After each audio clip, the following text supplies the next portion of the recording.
Hey y'all, Lauren Phelps here. So today I want to address something that I have heard everybody say, including myself. And it's a phrase that starts with, I could never, insert your favorite thing to say I could never. Today I want to talk about I could never touch my toes. Somebody told me this morning. And I'm like, oh, what a great thing to talk about, because we all have something that we say we could never do. And why do we do that?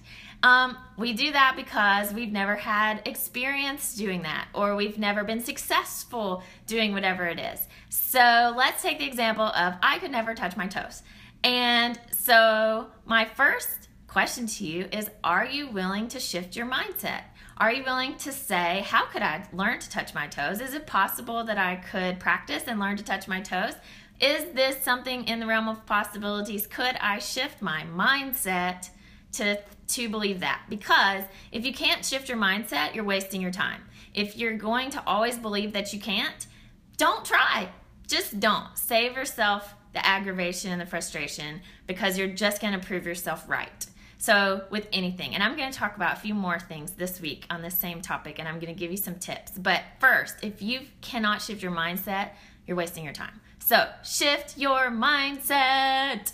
All right, so next thing you can do, if you actually do want to learn to touch your toes but you think you can't, is practice. And so getting some information on what different types of stretches are good for your hamstrings and your hips, and practicing them each day, every day, for 30 seconds to a minute.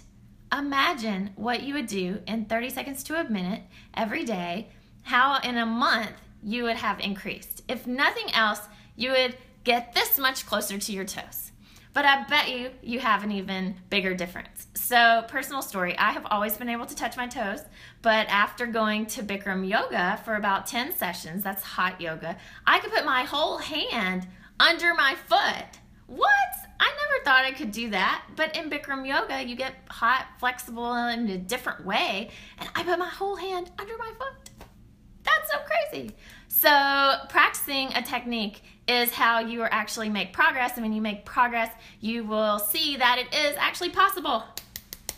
All right, last thing is to do this with a purpose. Like, if it's something that you don't really even care about, then why bother? Like, why go through the trouble to shift your mindset and to practice? Like, if you don't have a reason for doing it, just stop worrying about it. Take it off your radar. Don't talk about it, because it's just bringing you negative energy, okay? So you can have a purpose of anything. Like, I just never was able to, so I want to. And this is funny because when I turned 30, I had a list, 30 by 30. I want to accomplish all of this stuff by the time I'm 30. And one of the things on the list was to do a handstand and to do the splits. And I practiced, I got better, I could almost do it. And then my schedule changed and I stopped practicing. And so I never really was able to do it. So now I'm seeing like a challenge that I'm going to have to do this summer with you guys to finish out that skill. But the cool thing is, I believed I could do it. I got resources to show me how to do it, and I did make progress. And the purpose was just so simple of, I just want to. I've just never been able to, and I just want to.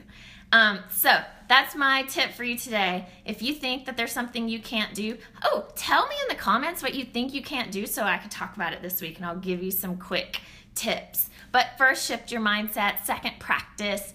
Third, have a purpose. All right, I hope that helps you. I will see you soon. Bye.